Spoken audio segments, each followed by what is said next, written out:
This is Chapter 4, Communications and Documentation. Your competencies are going to be to prepare you to apply the fundamental knowledge of the EMS system, safety and well-being of the advanced emergency medical technician, medical and legal and ethical issues to the provisions of emergency care.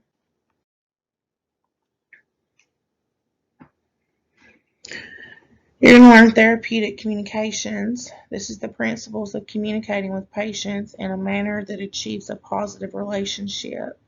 Adjusting communication strategies for age, stage of development, patients with special needs, and differing cultures.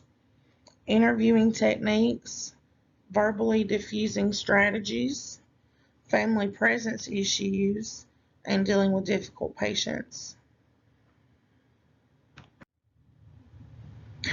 EMS system communications are needed to call for resources, transfer care of the patient, interact with the team structure, EMS communication systems, communications with other healthcare professionals, and team communication and dynamics. You're going to learn documentation, recording patient findings, and principles of medical documentation and report writing. Communication is the transmission of information to another person, whether it is verbal or nonverbal. Effective communication is essential components of pre-hospital care. A fully functional EMS communication system links you with other members of your team, as well as with responders from EMS, fire, and law enforcement agencies. Excellent communication is also an integral part of transferring information about the patient's care to the nurses and physicians at the receiving hospital. Verbal communication skills are important for advanced EMTs. They enable you to gather information from the patient and bystanders at an emergency scene, make it possible for you to coordinate with responders who are often present at the scene, and part of verbal communication is having good listening skills that allows you to fully understand the nature of the scene and the patient's problem. Your documentation is the written or electronically recorded portion of the advanced EMT's patient care interaction. This becomes a part of the patient's permanent medical record. It demonstrates that appropriate care was delivered. Documentation such as a patient care report, PCR, or a pre-hospital care report provides help to communicate the patient's story to others who may participate in the patient's future care. This form should be completed only after the patient's condition has been stabilized. Adequate reporting and accurate records ensure the continuity of patient care. Always remember that if you did not write it down, it didn't happen. Complete patient records guarantee proper transfer of responsibility. It complies with the requirements of health departments and law enforcement agencies and fulfills your organization's administrative needs. Radio and telephone communications link you to other members of the EMS, fire, and law enforcement communities. You must know what your communication system can and cannot do and how to use your system efficiently and effectively. Therapeutic communication involves the art and skill of communicating with people on what may be one of the worst days of their lives. It uses various communication techniques and strategies, both verbal and nonverbal, to encourage patients to express how they are feeling and to achieve a positive relationship with the patient. A professional demeanor and skilled communication techniques are key components of a successful patient and advanced EMT interaction. People communicate in a variety of ways, such as through eye contact, body position, and facial expressions. Factors such as culture and age need to be taken into consideration during communication. Patients with special needs may require you to consider alternative forms of communication. If you want people to tell you about their problems, then convince them that you want to hear what they have to say. Give patients your full attention, Do not treat them like they are a bother. You must listen, not just talk.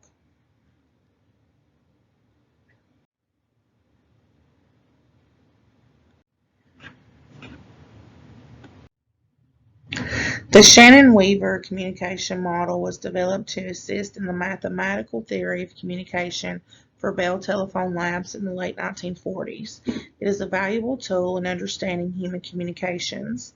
The sender takes a thought and encodes it into a message. They send the message to the receiver. The receiver decodes the message and sends feedback back to the sender. Age, culture, and personal experience. The thoughts of people are greatly influenced by their personal experiences. Some cultures encourage people to express their emotions about illness and injury. Others see this as a sign of weakness. Both social and personal influences will shape a person's thoughts. Patients may talk, make gestures, or write a note to express how they are feeling. Culture and personal experience shape how people communicate. Tone, pace, and volume of a person's language tells us about the mood of the person communicating. It also provides insight to the perceived importance of the message. Body language and eye contact are greatly affected by culture. In some cultures, direct eye contact is impolite. In other cultures, it's impolite to look away while speaking. Examples of differences in nonverbal communication. If you have your hands on your hips, this is considered a sign of hostility in Mexico and Argentina. Islamic and Hindu cultures avoid touching with the left hand. Most Asian, African, Latin American, and Caribbean cultures avoid direct eye contact to show respect, while in Somalian and Brazilian cultures, prolonged eye contact communicates honesty and interest. Slouching is considered rude in Japan and also in Northern European areas.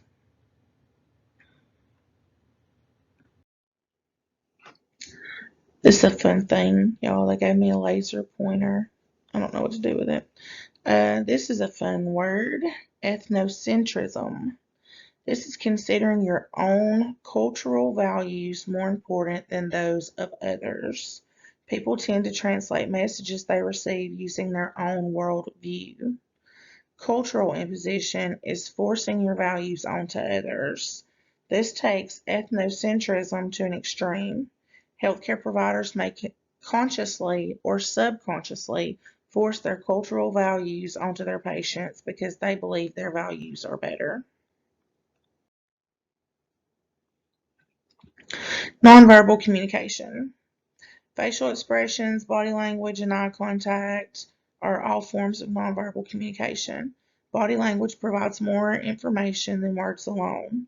Even without exchanging any words, you should be able to tell the mood of your patient.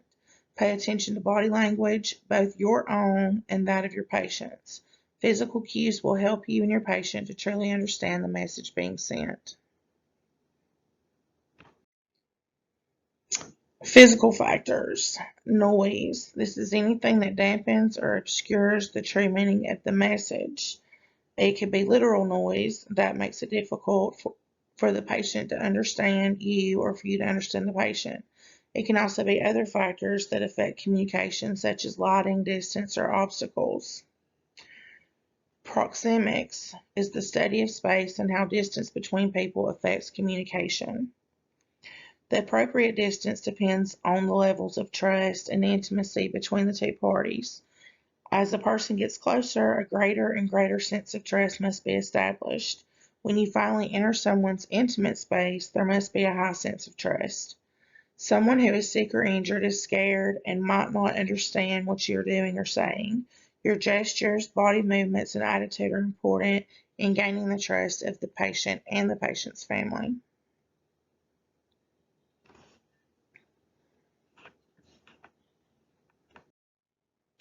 Verbal communications.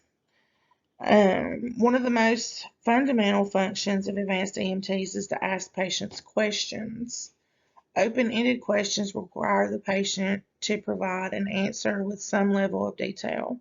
Use these whenever possible. Example would be, what seems to be bothering you? Closed-ended questions can be answered in very short responses. The response is sometimes a single word like yes or no. Use this if the patient cannot provide long answers. Example, are you having trouble breathing?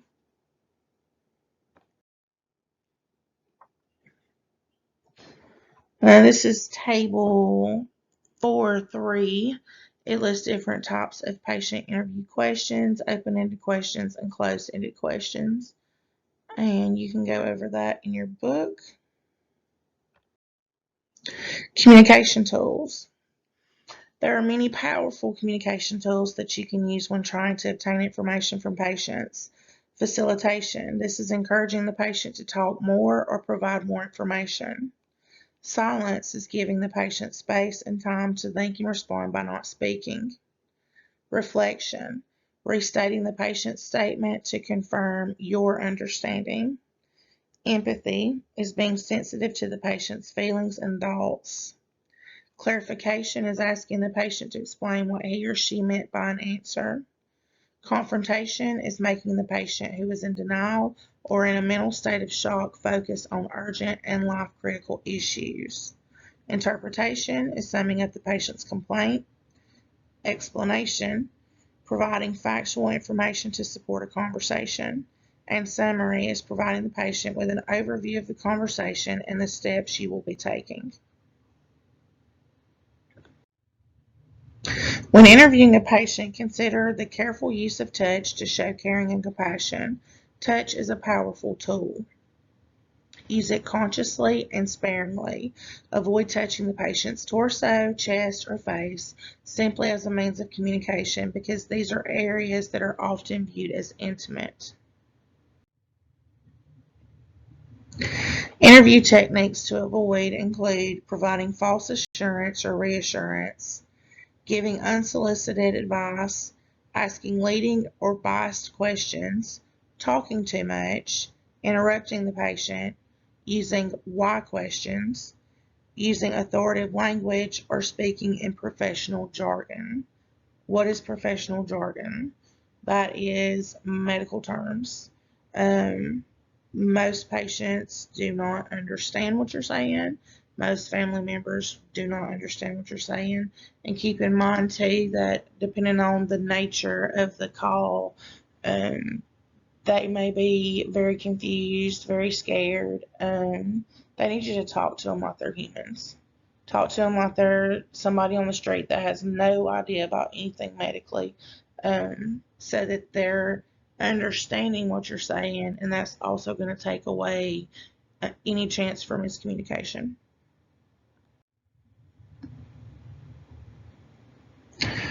In the presence of family, friends, and bystanders, they may be valuable during the patient interview process.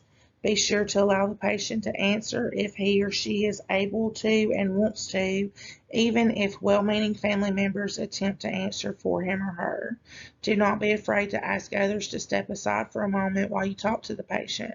You may need to decide if having family and friends nearby will make the patient more or less anxious. Um, a lot of times this is going to be children, um, smaller children, school-aged children. They're going to be more anxious if you try to take the parent away from them, especially during the treatment portion of the call. Of course, the parents are going to have to be there to answer the questions. Dementia patients, patients that have had strokes and memory loss, things like that. You need a reliable historian, so you need those family members there to answer the questions. A lot of the kids, the older kids, teenagers and up, they're not so much going to want mom and dad around when you're asking them very personal questions. At this age, they're very private people, and you'll learn more about the interview process with those different age ranges as we get into like age development, things like that. But that's an important thing to consider. And always be polite if you do have to ask patients, family members, or bystanders to step away. Make sure you're polite and you're professional. But you will have a lot of times, and I do it, if it's my family that's being asked questions, a lot of times I'll answer for them, but especially when you're trying to assess the patient's mental status, that's one time when you really need the patient to answer so that you can hear if their speech is slurred or you can tell if they're confused. things of that nature. So keep those things in mind. Golden rules. This is to help calm and reassure a patient. Make and keep eye contact at all times. Give the patient your undivided attention. Establish a rapport. If you don't know what a rapport is, that's the relationship between you and the patient. Watch your inflection. Respond to the patient. Anticipate and deal with fear. Respect the importance of pain. Respect and protect people's modesty. Um, what does it mean to respect the importance of pain? Not everybody feels pain on the same level. So, what may really, really hurt to them may not be something that really hurts to you. Um, Again, read body language. If they're grimacing, if they have tears rolling, if they're holding their breath, if they're grunting, those things are signs of pain. If they're holding certain parts of their body, those are signs of pain. So just because you don't think that this would be something that hurts you does not mean that your patient isn't actually in pain. Now, if you ask them, what's your pain scale on a 1 to 10, 1 being very little pain and 10 being the worst pain you've ever felt, and they tell you it's a 10, but they're laughing and telling jokes, then obviously it's not a 10. But read the body language. Um, Respect and protect people's modesty. This is a huge one, especially in the older population.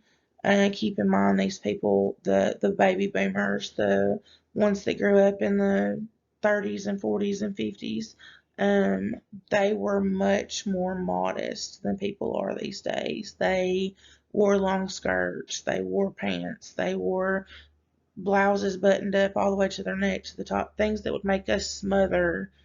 That's what they were used to, and they don't show their bodies. So don't bring Mama out of the house in her gown and not put a sheet over her. When you're doing a 12 lead on a patient or putting them on a monitor, um, you want to make sure that you keep them covered as much as you can. Don't have the back doors open and 10 firefighters at the back of your truck and you're lifting bras up. Make sure that you respect the modesty of these people. Provide your name and use the patient's proper name. Um, we're all guilty of it, but it's not correct to baby and hun and sweetie and sugar our patients. Use their proper name when you're speaking to them. Tell the patient the truth. Use language the patient can understand. Again, no medical jargon. Be careful what you say about the patient to others. That's also a HIPAA thing. Always speak slowly, clearly, and distinctly. If the patient is hard of hearing, face the person so that he or she can reach your lips.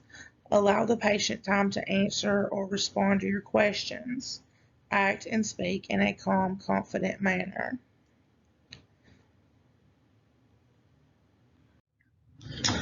Communicating with difficult patients, we are all going to have these. Patients can become hostile or defensive towards EMS providers. Diffuse these potentially escalating circumstances by staying calm. Talk openly and honestly to the patient. Always consider the safety of the scene and call for law enforcement backup when necessary. Never threaten a patient. And also never respond to a patient who threatens or insults you. Communicating with older patients. Do not assume communicating with older patients will be harder than communicating with anyone else. Do not assume an older adult is senile or confused. Identify yourself. Be aware of how you present yourself. Look directly at the patient. Speak slowly and distinctly. Explain what you are going to do before you do it. Listen to the answer the patient gives you. Show the patient respect. Do not discuss the patient in front of him or her. Be patient. And older adult patients often do not feel much pain. They may not be fully aware of important changes in their body systems.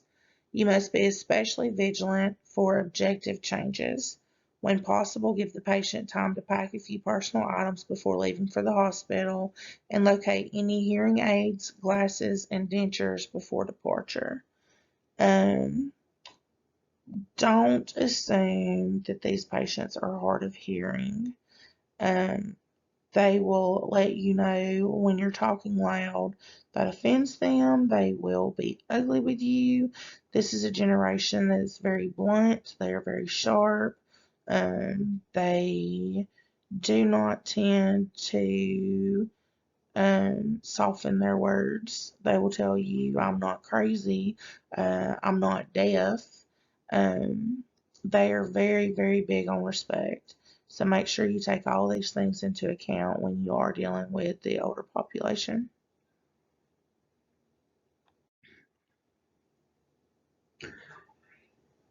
Children. Children can be difficult patients because they pose communication challenges. They will likely be very frightened. They tend to protest pain vigorously. They may be afraid of strangers, including you. They may panic when separated from their parents. Equipment is not as important early in your contact with children as are friendly eye contact, smiles, and calm, subdued explanations. Discipline yourself to minimize your movements, lower your voice, and touch as gently as you can. Try placing yourself at or below a child's eye level. Involve a parent in the hands-on care of an alert small child. If you're caring for a non-critical pediatric patient, then demonstrating the assessment procedure, taking blood pressures on a sibling or parent can often put a child at ease and facilitate assessments. Toys are useful for bridging the emotional gap between advanced EMTs and some children. We try to keep these on the truck.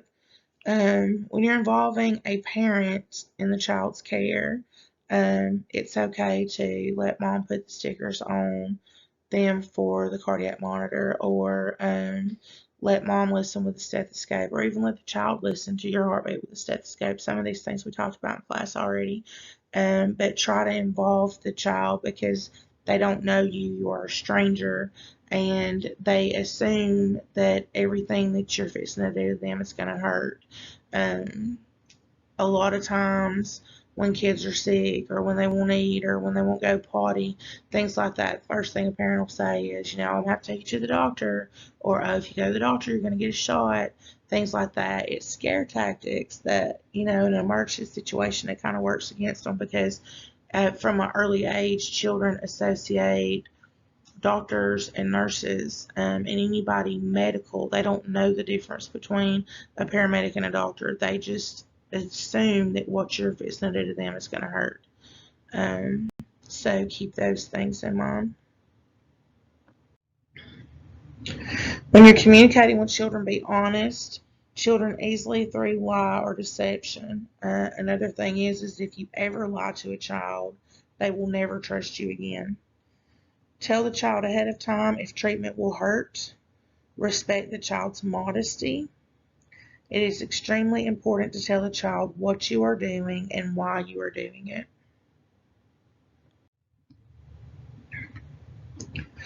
Communicating with hard of hearing patients. Patients who are hard of hearing or deaf are usually not ashamed or embarrassed by their disability. Hard of hearing patients have normal intelligence and can usually understand what is going on around them. Most patients who are hard of hearing can read lips to some extent. Position yourself so that the patient can see your lips. If they have hearing aids, be careful that they are not lost during an accident or a fall. They may be forgotten if the patient is confused or ill. Look around and ask the patient or the family about a hearing aid. These can be very expensive, so make sure that you do not do anything to cause them to be lost or damaged. Steps to take to efficiently communicate with patients who are hearing impaired. Have paper and pen available. If the patient can read lips, face the patient and speak slowly and distinctly. Never shout. Listen carefully, ask short questions, and give short answers. Learn some simple phrases in sign language. For example, it can be useful to know how to make the signs for sick, hurt, and help, which are shown here on the screen. We do have several patients that have hearing impairments that do use sign language as their primary form of communication. If you don't know sign language, always keep a pen and paper ready. They can write. Most of the time, if they do sign, they are able to read lips. Um, but this is something that I think that everybody in the medical field can benefit from knowing some signs of sign language. And it's very rewarding when you do get to have those patients that do speak by signing and you know enough to have a simple communication with them. It almost makes them feel more normal. It's a very, very rewarding thing. Visually impaired patients. Ask your patient if they have any vision. Visually impaired patients are not necessarily completely blind. Expect your patient to have normal intelligence and explain everything that you are doing as you are doing it. You're going to stay in physical contact with the patient as you begin your care. If the patient can walk to the ambulance, then place his or her hand on your arm. Transport mobility aids such as a cane with the patient to the hospital. Guide dogs. These are easily identified by their special harnesses. They are trained to not leave their owners and to not respond to strangers. If possible, transport the dog with the patient or arrange for care of the dog. A conscious patient can tell you about the dog and give instructions for its care. That was actually um, my first question on my national registry test for paramedic. It was you respond to the scene AMVA, you have a patient who has minor injuries, patient is stable, and has a service dog. How do you transport the service dog? And my options were um, in the patient care compartment with the patient, up front with the driver, um, call animal control, or have another vehicle follow behind you with the service animal? And the answer is actually to transport the animal with the patient if possible, and if it's not detrimental to the patient's health. You never separate a service animal from their owner.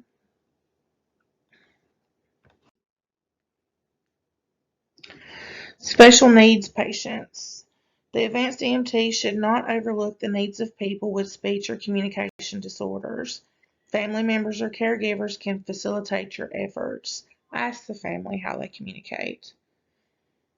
Touch and eye contact are helpful bridging mechanisms to use. Family members and primary caregivers who know the patient can also facilitate your efforts. Children with autism may have difficulty developing language skills and also in communicating non-verbally. If you encounter difficulty when communicating with a patient with autism, then it may be best to address questions to the caregiver.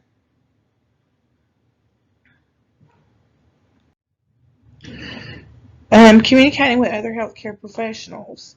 Your reporting responsibilities do not end when you arrive at the hospital.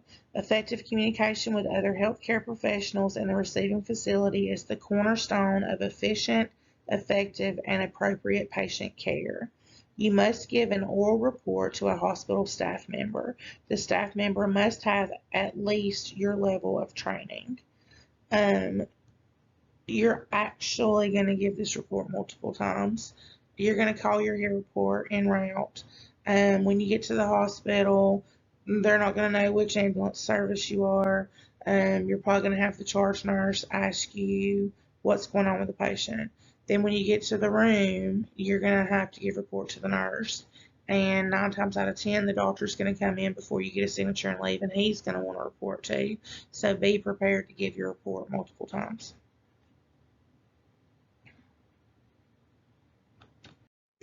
Communicating with other healthcare professionals.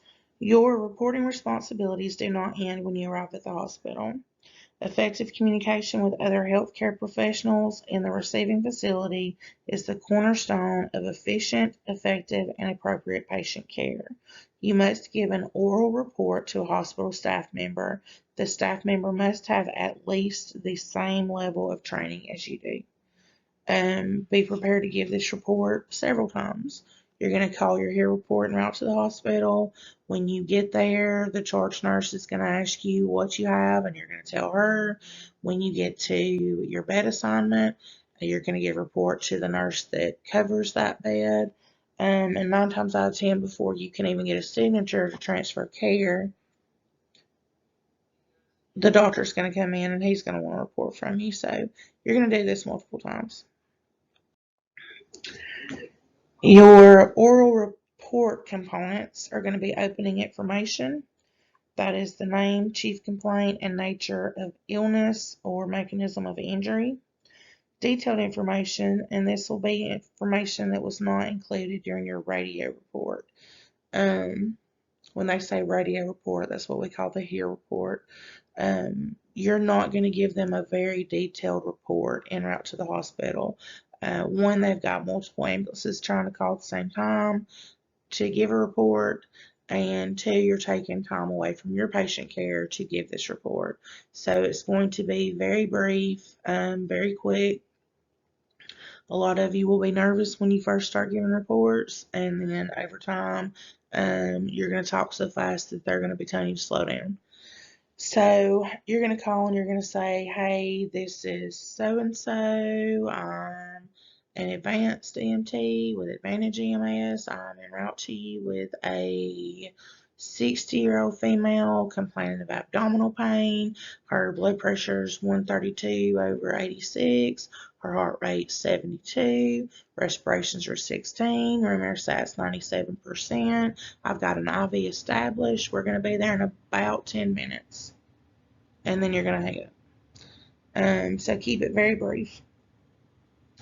Any important history. Now we're back to the hospital report at the hospital. Any important history, pertinent findings on the physical exam, patient's response to treatment given en route, vital signs, and any other information such as details gathered during transport and any patient medications you brought with you. So you're going to elaborate from the report you gave en route where you just said, okay, she's having abdominal pain. Now we're going to say, okay, this is Jane Doe. She is complaining of abdominal pain.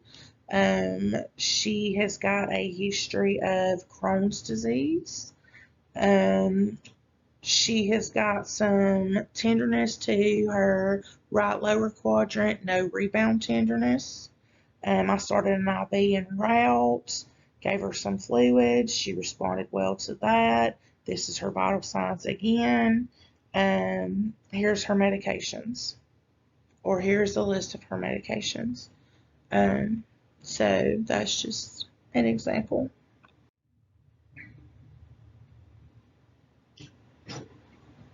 Communications during an emergency call will require the use of specialized equipment. Most EMS communication systems today are based on the use of radios. A key aspect of EMS communications is a reliable method of sending and receiving information back and forth to medical direction. Having backup communication systems in place ensures there will always be a method to access medical direction in any circumstance. You must know when to use your communications equipment and what to say when you are transmitting. Send precise, accurate reports about the scene, the patient's condition, and the treatment that you provide. The information shared through EMS communication systems is subject to some constraints. These devices may be used by their owners to eavesdrop on nearby radio traffic. A scanner is a radio receiver that searches or scans across several frequencies until the message is completed. Most of the time, you're going to use the radio to communicate with dispatch. But when you're calling the hospital, hear reports, or you're calling for medical control, just about everything is done now over your cell phone.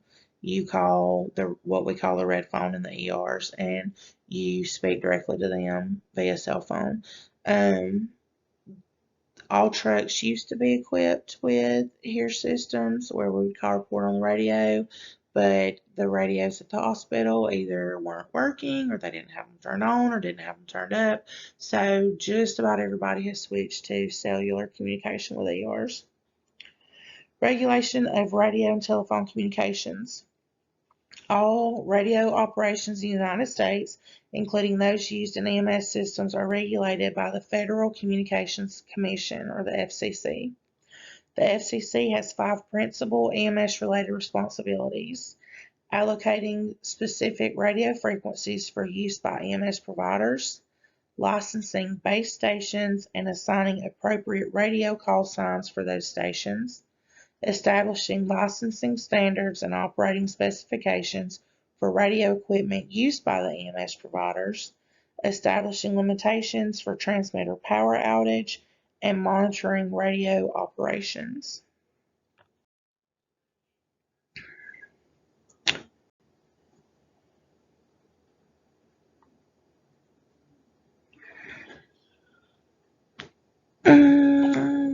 Radio communications.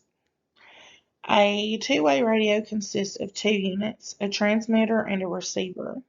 Some base stations may have more than one transmitter and/or more than one receiver. They may also be equipped with one multi-channel transmitter and several single-channel receivers. A channel is an assigned frequency or frequencies to carry voice and/or data communications. A frequency is the number of cycles or oscillations per second of a radio signal. Base station radios.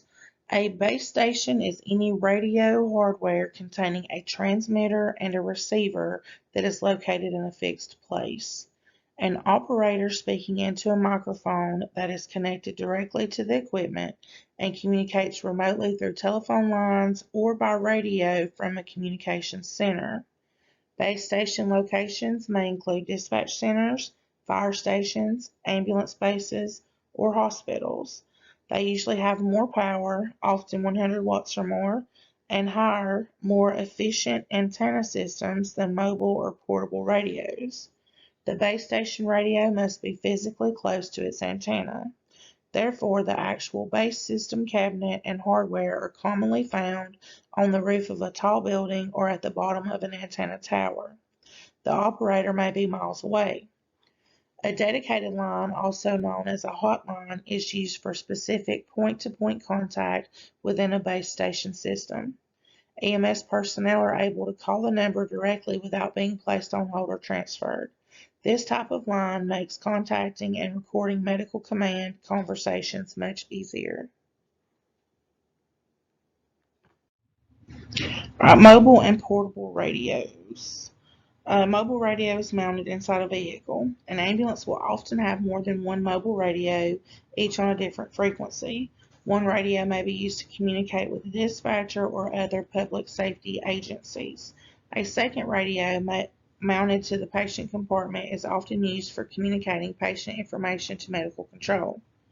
A mobile radio usually operates at lower power than a base station, 20 to 50 watts. It is also assigned to a specific radio frequency band. Mobile transmitters or transceivers come in a variety of power ranges.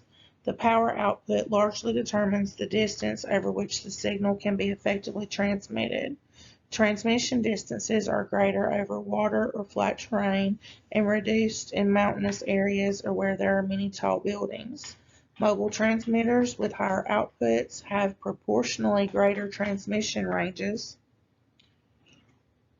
A typical mobile transmitter operates at between 20 and 50 watts of power output. Frequency bands are portions of the radio frequency spectrum assigned for specific uses. The most commonly used bands for medical communications are very high frequency or VHF band or ultra high frequency UHF band. The VHF band extends from roughly 30 to 300 megahertz. VHF has been arbitrarily divided into a low band, 30 to 50 megahertz, and a high band, 132 to 174 megahertz. The UHF band extends from 300 to 3000 megahertz, with most medical communications occurring around 450 to 470 megahertz. At these frequencies, communications are entirely free of skip interference and have minimal noise. The UHF band has better penetration in dense metropolitan areas, but has a shorter range than a VHF band. A portable radio is a handheld two-way radio with a limited range and low power, 1 to 5 watts. The signal of a handheld transmitter can be boosted by retransmission through the vehicle. This is carried by EMS providers when they are away from the vehicle. Radios that operate at 800 megahertz or trunk systems are also becoming increasingly common in EMS systems. This frequency offers excellent penetration of buildings and has minimal interference and reduced channel noise. Okay, radio systems. And y'all bear with me, like, I know this is boring and this is not what you want to learn, and it's probably killing you because it's killing me.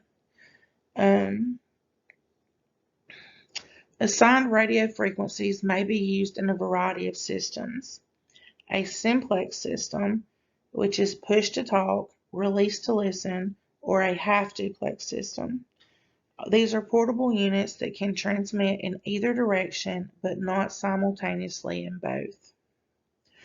A duplex system is a network that uses two different frequencies at the same time to permit simultaneous transmission of talk and reception, listen. So this is like a telephone. That is referred to as duplex.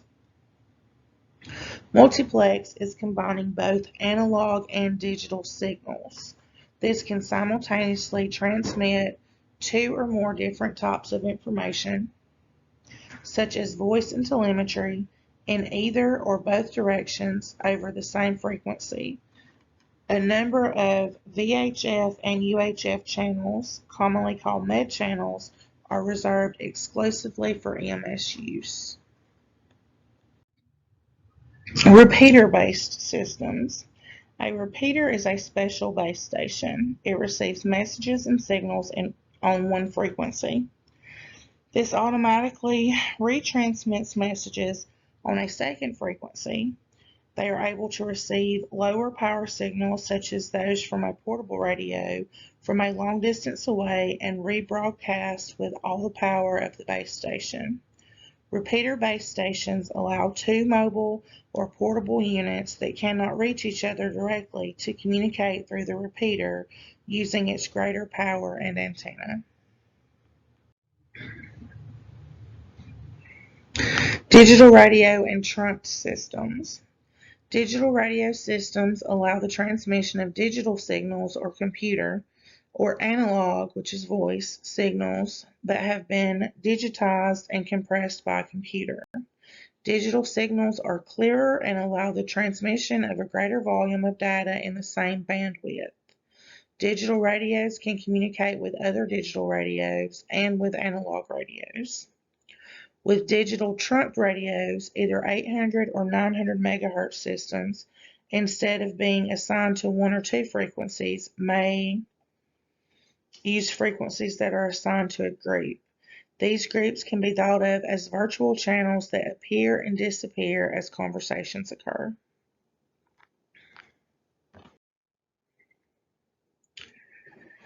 Concerns related to radio communications. Your ability to effectively communicate with other units or medical control via radio depends on how well the weaker radio can talk back. Base and repeater station radios often have higher antennas and much greater power than mobile or portable units do. The increased power ensures that signals are generally heard and understood from a far greater distance than the signal produced from a mobile unit. When you are at a scene, you may be able to clearly hear the dispatcher, but you may not be heard or understood when you transmit. Location of the antenna is critically important for clear transmission.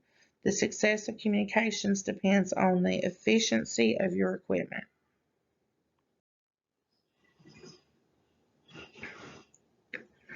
Maintenance of radio equipment. Radio equipment that is operating properly should be serviced at least once a year. Any equipment that is not working properly should be immediately removed from service and sent for repair. Outdated equipment should be immediately removed from service as new equipment becomes available. Do not subject radio equipment to dusty, damp, or wet environments. Properly used, rechargeable batteries and portable radios and other equipment will maximize life and power output. Maintaining radio equipment will help to ensure efficient, effective communication.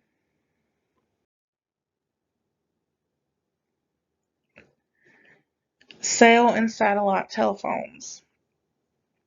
It is common for providers to communicate to receiving facilities by cellular telephone. These telephones are simply low-power portable radios that communicate through a series of interconnected repeater stations called cells. Another option is a sat phone or satellite phone. These phones use a satellite which receives and relays the signals instead of a cellular system. Satellite telephones can be valuable in rural, that's that word, or remote areas and disaster situations. Rural. I can never say that. Rural. Okay, moving on. Digital equipment. Telemetry is the capability of measuring vital life signs and transmitting data to distant terminals. This started with electrocardiograms and now includes other measurements. Telemetry is a short way of saying that you are transmitting an ECG signal from the patient to a distant receiving station. The standard ECG is composed of low-frequency signals, 100 Hz or less, which would be filtered out by a voice communication system. To ensure voice communication does not filter out the ECG signal must be encoded. ECG telemetry over UHF frequencies is confined to one lead of a 12-lead ECG. New technology also allows for digital telemetry data from cardiac monitors to be transmitted via Bluetooth-enabled mobile device to a monitoring system. Digital signals are also used in some kinds of paging and tone alerting systems. Distortion of the ECG signal by extraneous spikes and waves, which is called noise, may arise from a variety of sources. This could be a muscle tremor, a loose ECG electrode, sources of a 60-cycle alternating current, which is AC, not like air conditioning AC, and attenuation or reduction of transmitter power. You're going to see this a lot. So basically, telemetry is the reading on the screen, the heartbeat on the screen. So telemetry means that it can go from the monitor to a monitoring room. Now, whether this is us transmitting the 12 lead from the truck to the ER, or if it's a patient in a hospital bed, every time you do a hospital discharge, you have to check for the monitor. That monitor is a telemetry monitor. So it goes from the patient in that little box that they're wearing to the monitor room in the hospital where somebody is sitting and watching a screen with all these heart rhythms on it. So that's what telemetry is. Now you're going to see a lot of times, especially in the back of the truck, even when you're sitting still, you might put a patient on the monitor and you try to run a 12 lead, and you're going to see at the bottom it'll say from First, it'll say acquiring 12 lead. And if it's successful, it'll say analyzing 12 lead. But a lot of times, more times than not, you're going to see it say acquiring 12 lead, and then it's going to say noisy data. Press 12 lead to accept. Don't press the 12 lead button to accept that, because all that's going to do is print the noisy data and it can't be interpreted. So anytime you see on the monitor it says noisy data, the first thing that you're going to do is check to make sure that the leads are on good. Sometimes, especially if a patient is diaphoretic, their skin's really moist. If their skin is moist, the stickers won't stick. You get noisy data. If the patient is shivering, if they're breathing rapidly, if your truck is vibrating, that's going to create noisy data. If you take your monitor in and you're trying to obtain this and there's fluorescent lights, the fluorescent lights will cause an interference with your 12 lead and give you noisy data. So these are just some of the things that you can look for, just to explain a little bit more what it's talking about with the distortion of the signal. And you see all of these spikes, and they call the spikes noise because just like when you're talking into a voice recorder and it shows you the wavelength of your voice pattern, like that's noise, and that's how that's measured. Okay, other communications equipment. Interoperability. An interoperable communication system allows all of the agencies involved to share valuable information with each other in real time. This utilizes voice over internet protocol technology. It connects landlines, cell phones, and computers to create a seamless, reliable exchange of information among all parties. The U.S. Department of Homeland Security developed the SAFECOM communications program. It is a set of national interoperability standards intended to develop compatibility across communication systems. It's an important part of these standards to use the nationally standardized frequencies for disasters and other communications. The Association of Public Safety Communications Officials International has established digital radio hardware standards. This is known as Project 25 or P25 standards. This ensures that the digital radio equipment manufacturers develop systems that are compatible with each other and with older systems that are still in use. So I got ahead of myself, and there is the slide for that.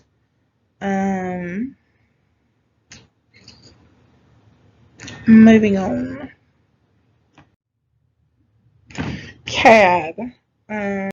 We've all heard this 1,000 times. CAD, what that stands for is Computer Aided Dispatch. It is a computerized method of call handling. A computer collects and manages the call information and makes recommendations for which EMS unit is closest based on existing dispatch policy. The data for dispatch can be sent directly to the individual EMS unit by data transfer. A CAD can recommend emergency actions to the dispatcher for relay to the patient or bystanders at the emergency scene. Such pre-arrival instructions allow care to begin even before the ambulance arrives on the scene. Mobile Data Terminals, or MDTs, is a small computer terminal inside an ambulance that directly receives data from the dispatch center. This allows for greatly expanded communication capabilities. Instead of having to listen to the dispatcher, you look at the terminal where the address is displayed and obtain directions. Also allows for communication without the use of the radio. Always listen to your dispatcher. That will get you in trouble.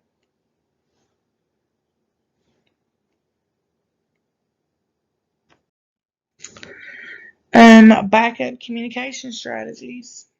The goal of a backup plan is to ensure you can maintain contact when the usual procedures do not work. The simplest backup plan relies on written standing orders. Standing orders are written documents that have been signed by the EMS system's medical director. These orders outline specific directions, permissions, and sometimes prohibitions regarding patient care. They do not require prior communication with medical control. They have the same authority and legal status as orders given over the radio. This is your protocols, guys. That's what the standing orders are, your protocols. In addition to radio communications, most EMS systems use landline or telephone backup to link various fixed components of their communication system, such as hospitals, public safety services, and poison control. Cell phones are becoming an increasingly important part of EMS, overcoming many of the problems associated with overcrowded EMS radio frequencies. The advantages are that they are less expensive, generally give a clearer signal, and allow the advanced EMT to communicate with anyone who has a telephone.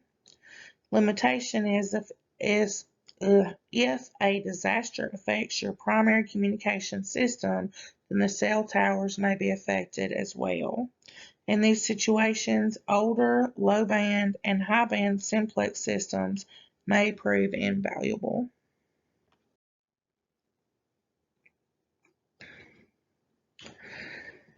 The EMS communication process. The emergency medical dispatcher, or EMD, functions as a vital part of the advanced EMT team.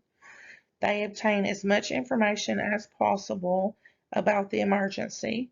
They direct the appropriate vehicle to the scene, provide the caller with whatever advice may be needed to manage the situation until help arrives. The EMD also monitors and coordinates communication with the field and maintains written records pertaining to the response to the call. Notification. The first stage of EMS response is notification. Someone tells EMS that an emergency exists. It's carried out by telephone or cell phone, and the person requesting help communicates with the EMD. This may come by radio when the emergency is detected by law enforcement or other public vehicles. This occurs less frequently. When the first call to 911 comes in, the dispatcher determines relative importance of the 911 call, finds the exact location of the patient and the nature and severity of the problem, and assigns the appropriate EMS response units based on determination of the nature and severity of the problem, anticipated response time to the scene, level of training, and need for additional units or resources. In services equipped with enhanced 911, much of the call information is recorded automatically, and the EMD just needs to confirm the information on the screen.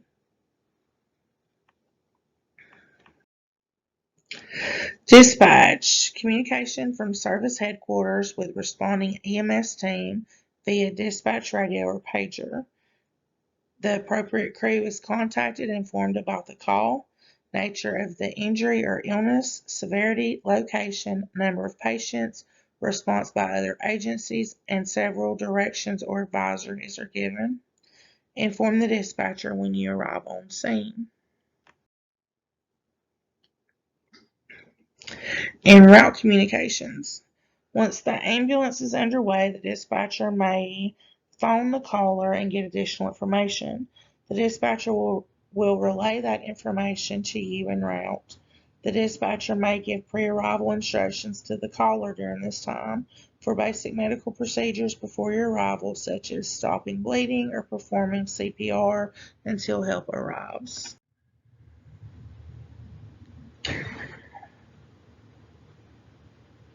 Communications during transport. You're going to communicate with the receiving hospital underway. This lets them know what to expect. You're going to reassess the patient conditions and vital signs, report any significant changes, and some services transmit PCR data to the emergency department. This is going to be like 12 lead. We do have 12 lead transmit capabilities. Whether or not it works is a different story, but we are equipped for that. Communicating with medical control in hospitals. The principal reason for radio communication is to facilitate communication between you and medical control and the hospital. Medical control may be located at the receiving hospital, another facility, or sometimes even in another city or state. Consulting with medical control serves several purposes.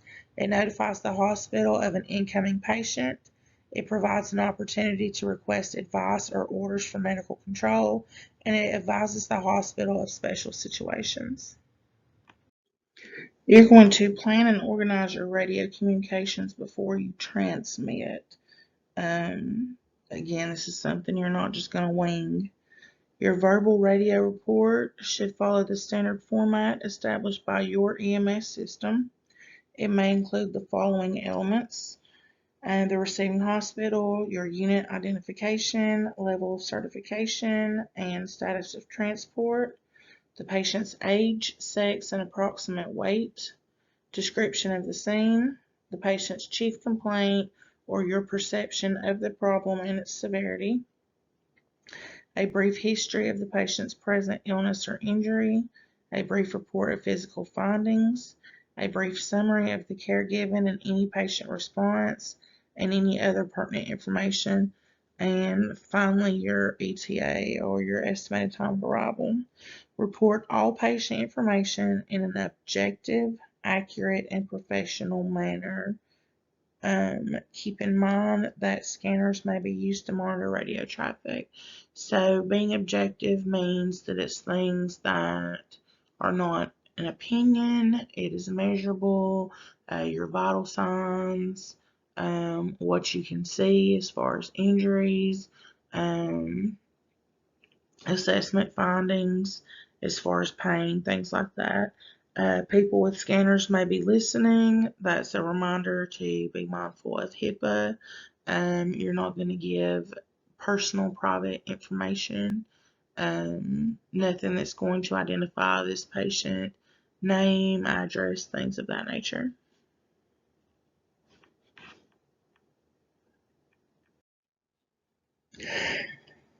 Roles of medical control. Depending on how the protocols are written, you may need to call medical control for direct orders or permission to conduct certain tasks. Medical control is either offline, which is indirect, or online, which is direct. Um, Offline again is going to be like your protocols and standing orders. Online is when you actually call them and speak to them. Um, you may need permission to conduct certain tasks such as administering certain treatments, determining the transport destination of patients, stopping treatment, and or not transporting a patient. In most areas, medical control is provided by the physicians working at the receiving hospital. Many variations have developed across the country. The link to medical control is vital to maintain a high quality of care. Alright, when you're calling medical control, you can use the radio in your unit or a portable radio. You can use a cell phone to call medical control. Medical command communications create medical legal requirements that such conversations should be recorded. Um, all of the red phones at the hospitals are recorded.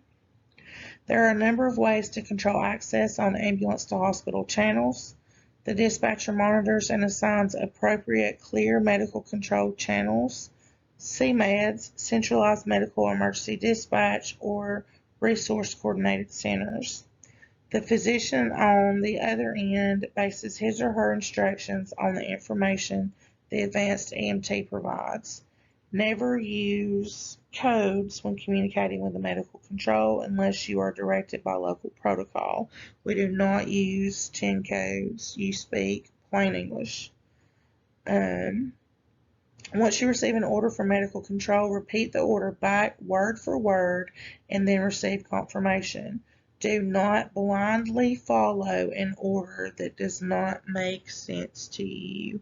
This goes back again to us discussing that you have to be aware of your protocols. You cannot always just follow what the doctor orders you to do. They may not be a medical control physician.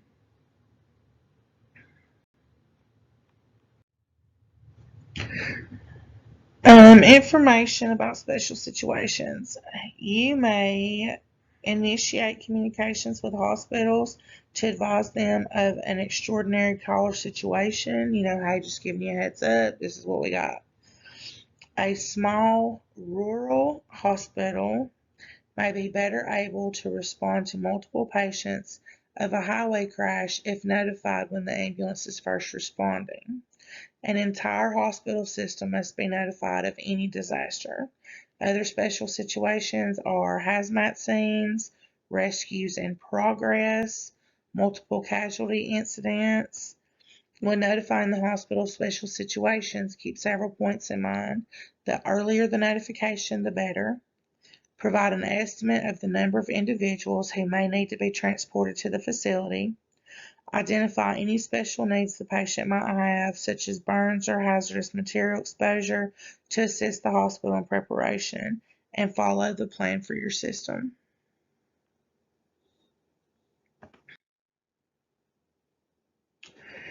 Radio effective communications.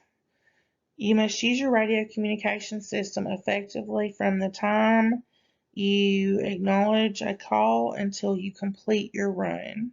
Standard radio operating procedures reduce misunderstandings, keep transmission brief, develop effective radio discipline, and follow local protocols.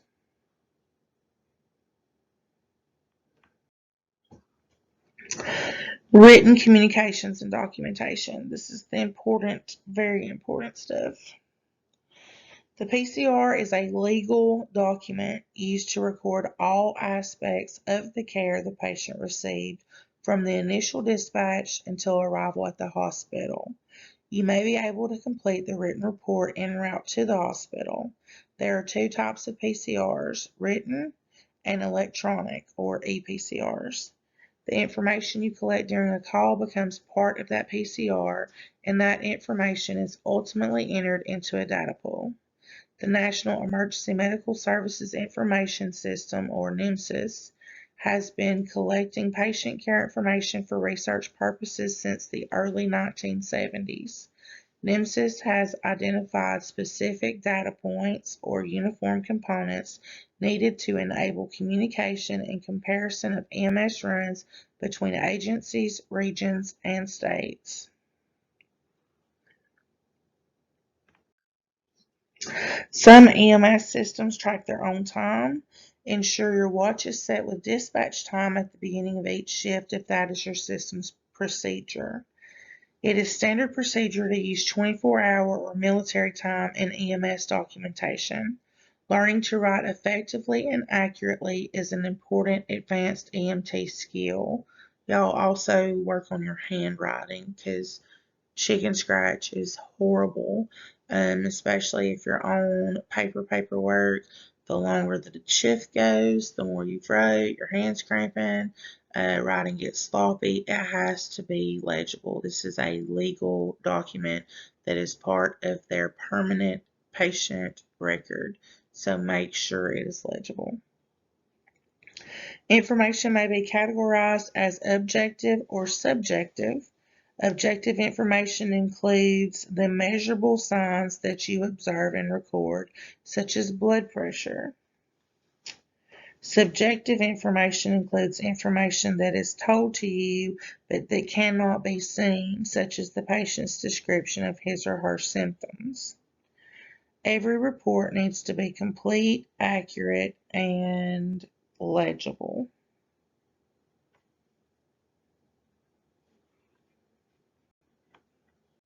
All right, these are types of PCRs.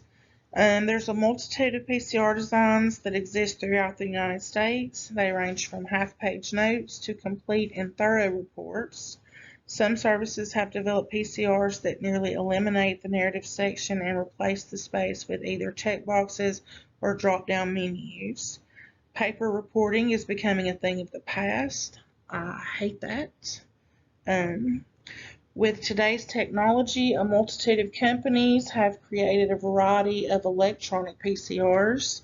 These services range from scanning paper forms to computer-based programs for desktops, tablets, laptops, and smartphones. Modern data systems can incorporate data from various sources, such as multiple facilities. I can't talk, I'm getting tired. Multiple facilities. Such cutting-edge systems will ultimately include EMS documentation so that PCRs contain both information from the field and from the hospital or facilities. This ensures data can be shared on a national level. Electronic documentation systems should be NEMSIS compliant.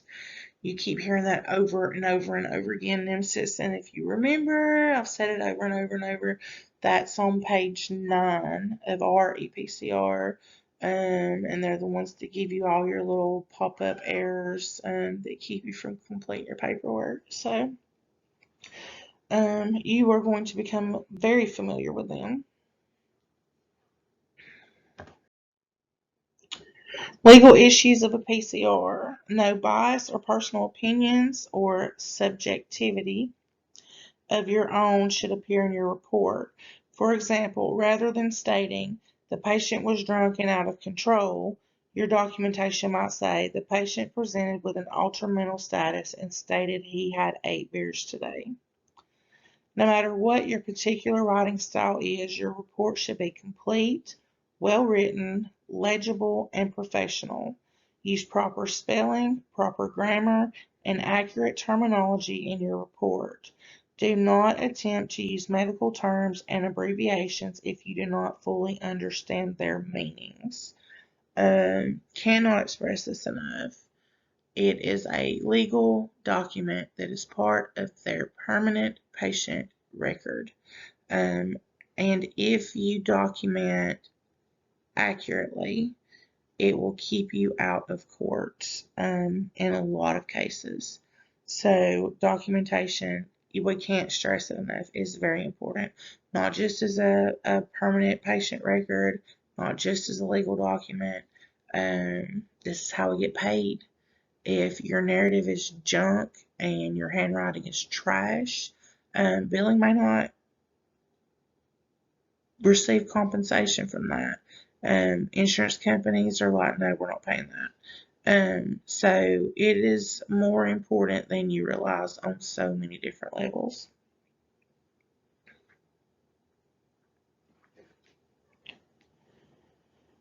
All right, components of a PCR. A PCR helps ensure efficient continuity of patient care. This report describes the nature of the patient's injuries or illness at the scene and the treatment that you provide.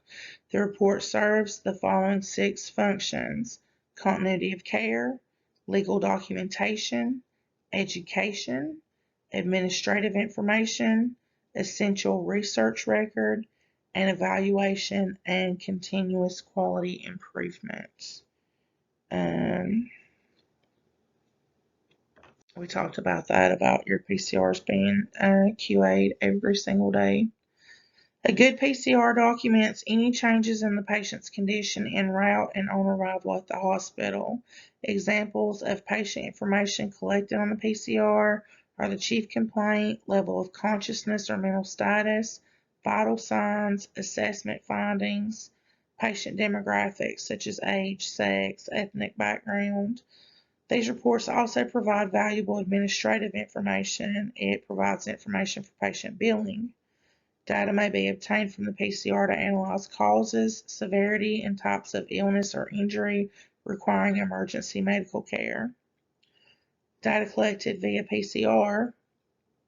There are many required components of a PCR, such as the patient's name, sex, date of birth and address, chief complaint, signs and symptoms found during patient assessment, response to treatment, name of person receiving the patient report. The benefits of collecting such information are significant, including the fact that national trends can be detected if all agencies collect and report the same information. PCRs are used by individual agencies to determine patterns of EMS responses. Busy times and high call volume areas can be predicted to some extent by reviewing PCR data. Okay, your narrative section. This should include the time of events, assessment findings, emergency medical care that you provided, changes in the patient after treatment, observations at the scene, final patient disposition, any refusal of care, or the staff person who continued the care. Be sure to include significant negative findings and important observations about the scene. All right, negative findings. Those are things that you would expect to see based on the nature of illness or mechanism of injury. So if you've got an abdominal pain and you palpate the abdomen and there's no tenderness, that's a negative finding. If you've got a trauma, an MVC, and the car is mangled, and the dash is busted and the windshield's busted out, but the patient has had no loss of consciousness. They don't have any deformities or decap BTLS. They don't have any of that. Those are negative findings.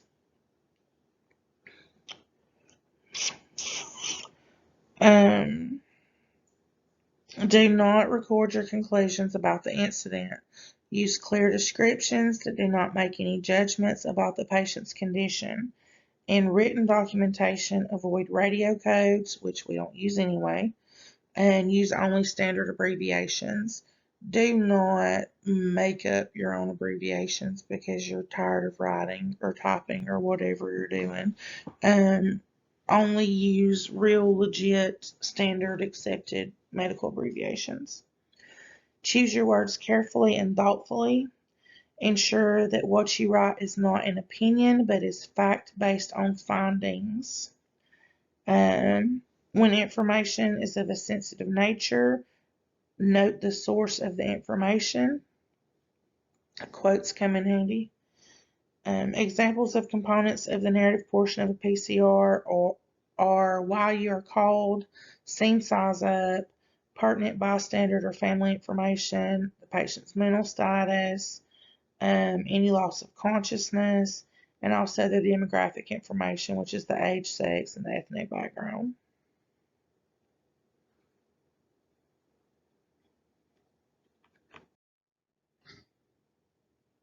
Reporting errors. Everyone makes mistakes. If you leave something out or record it incorrectly, do not try to cover it up. Falsification results in poor patient care. This may result in suspension and/or legal action. If you discover an error as you're writing your report, you're going to draw a single horizontal line through the error and initial it and write the correct information next to it. Keep in mind this is a legal document, so you can't scribble and you can't black it out, you can't use white out, can't do any of that. After you submit your written report, if you find there's an error, you follow the same process of error correction by drawing a single line through the error, preferably in a different color ink, initial it and date it. If you find it after you submit an electronic report, most systems will allow for amendments but will prevent erasure in a completed document. If you accidentally left out information, then begin a new section with the word addendum. Add the new information and then add the date and your initials. Only the person who wrote the original report can revise it. Okay? Let's say that again. Only the person who wrote the original report can revise it.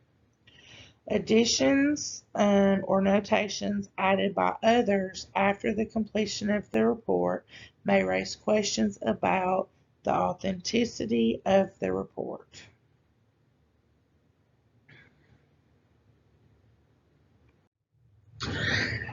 Minimum requirements and billing. For complete and accurate revenue recovery, for us to get paid, you must ensure all procedures performed are documented, insurance codes are obtained, and the appropriate medical necessity signatures are obtained. That goes back to your PCSs or CMNs, whichever you call it.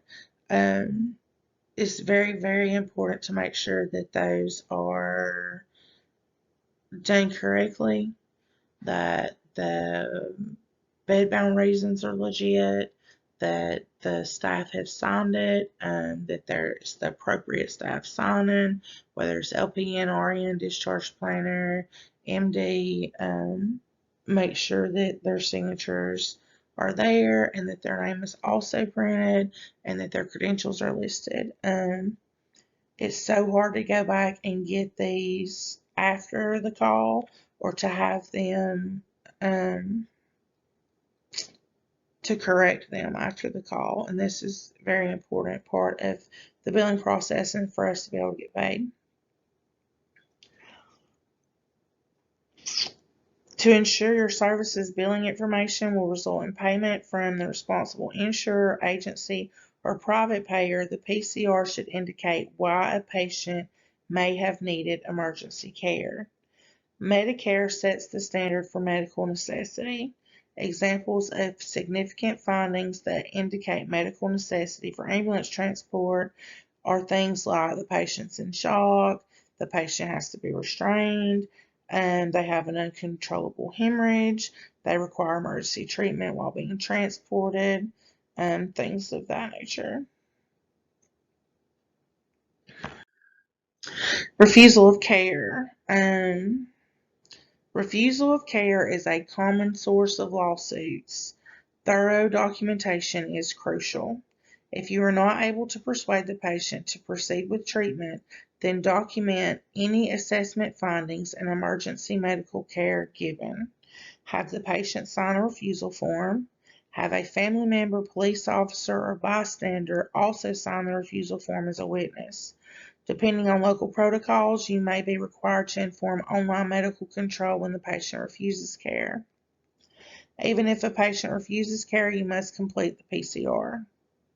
If the patient refuses care or will not allow for a complete assessment, then document that a proper assessment was not performed because of patient refusal. Examples of components of a thorough patient refusal document are complete assessment, evidence that the patient is able to make a rational, informed decision, documentation of complete assessment, discussion with the patient as to which care or transportation the Aemt feels is in the best interest of the patient, discussion with the patient as to what may happen if he or she does not allow care or transportation, discussion with family, friends, and bystanders to try to encourage the patient to allow care, discussion with medical direction according to local protocol, providing the patient with other alternatives, for example, going to see his or her family doctor or having a family member drive him or her to the hospital, willingness of EMS to return, and then signatures obtained. Special reporting situations. In some situations, you may be required to file special reports with appropriate authorities.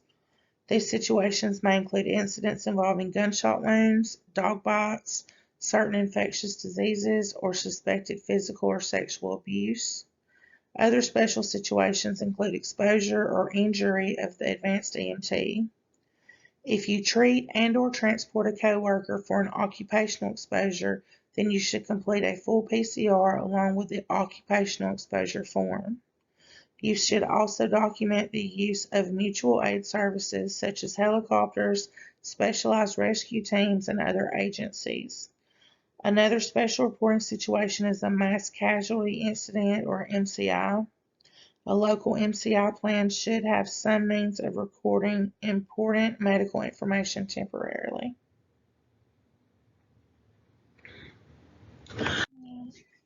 All right. And lastly, submitting the report. The PCR form itself and all the information on it are considered confidential documents. Ensure you are familiar with your state and local laws concerning confidentiality. After you have completed a report, distribute the copies to the appropriate locations according to state and local protocol.